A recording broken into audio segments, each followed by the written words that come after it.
Nation, what is up? This is Darth Raider, and I'm coming at you with my preview of Sunday's game versus the Los Angeles Chargers. All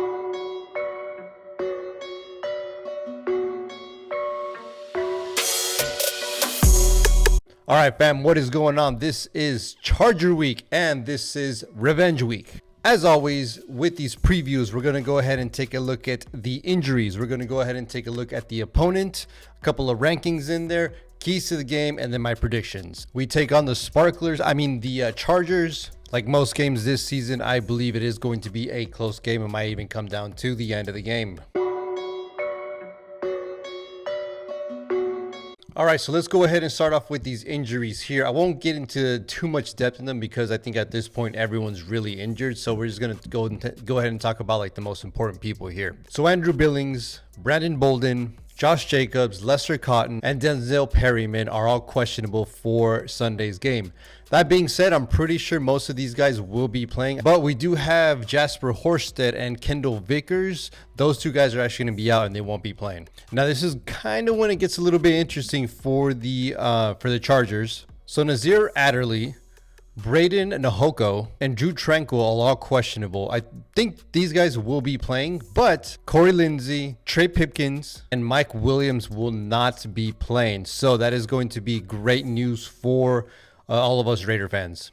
I also wanted to point out some good news. The Raiders did activate cornerback Nate Hobbs to the from the injured reserve. So and it sounds like he will be playing as well. So we're seriously happy that he's back. He definitely brings a different attitude to that secondary. In other news, we did put cornerback Anthony Averett into the IR with the turf toe, and we did elevate Tyler Hall from the practice squad back into the active roster. All right, and as now we take a look at the Sparklers, Chargers.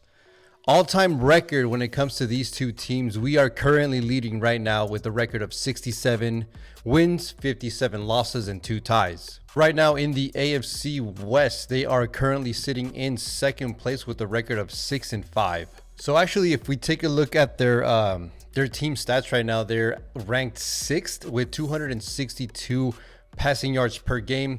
They're currently ranked 30th in the rushing game. So, but we kind of expected this already. They don't really, reuse the rushing game too much.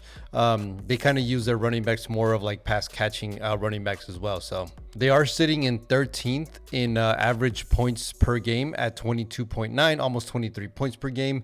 But they are allowing 25.5 points per game. That kind of sits them at 29 in the league. A couple of interesting things that I saw here when it comes to these teams' averages and where they're ranked. It kind of reminded me a little bit of us, to be honest with you. Where we are like a really, on the top end offense and a really bad defense. So I kind of did a little bit of digging.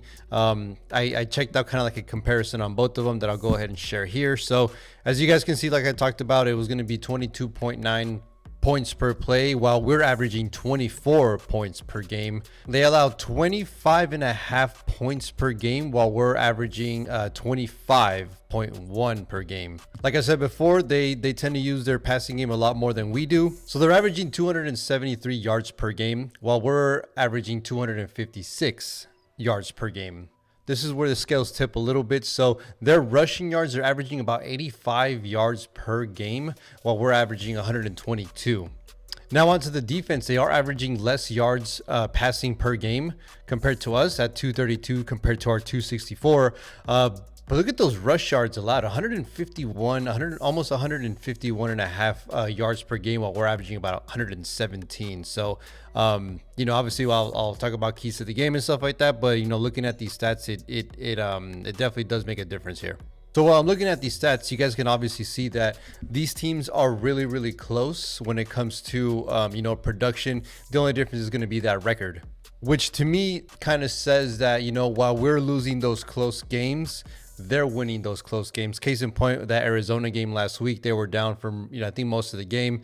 And, obviously they came back. They scored a 2-point conversion at the end, I think with like 15, 16 seconds left, causing them to win the game. So while they're winning those games, we're kind of losing those games.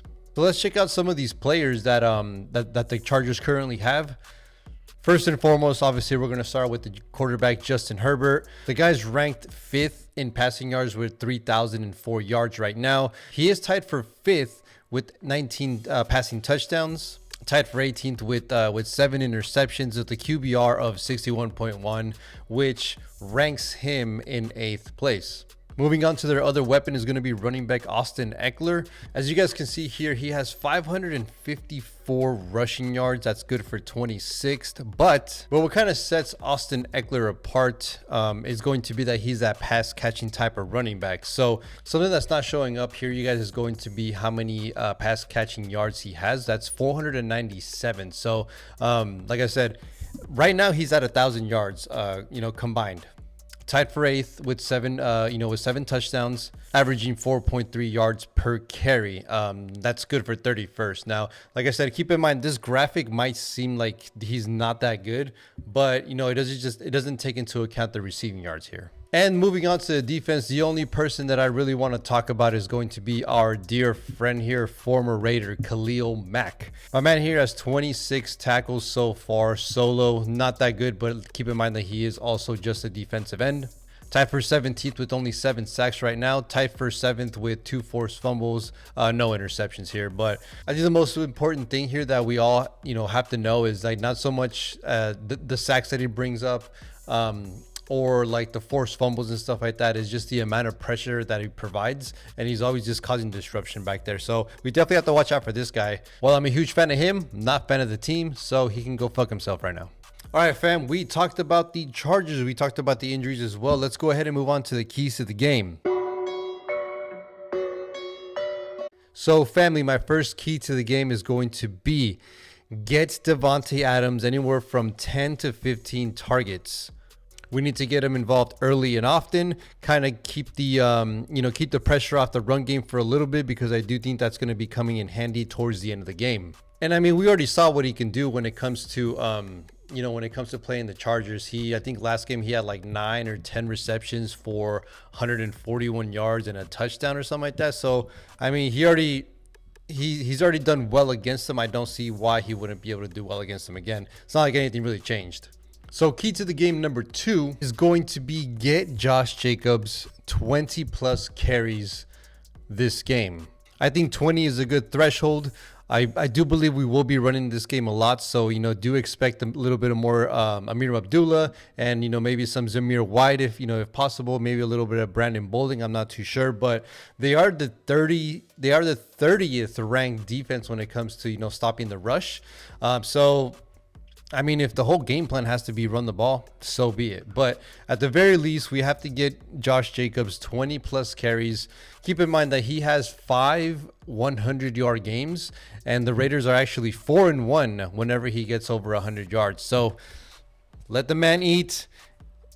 Just how everything in football is, when you get that run game going, it opens everything up. You got to put more people in the box to stop this guy. It leaves more, gives more of a situation for Davante Adams to get one-on-one, a little bit more like, design plays to Mac Hollins, things of that sort. So yeah, let's go ahead and get this guy, the ball frequently, to where he's going to be able to get more than 100 yards.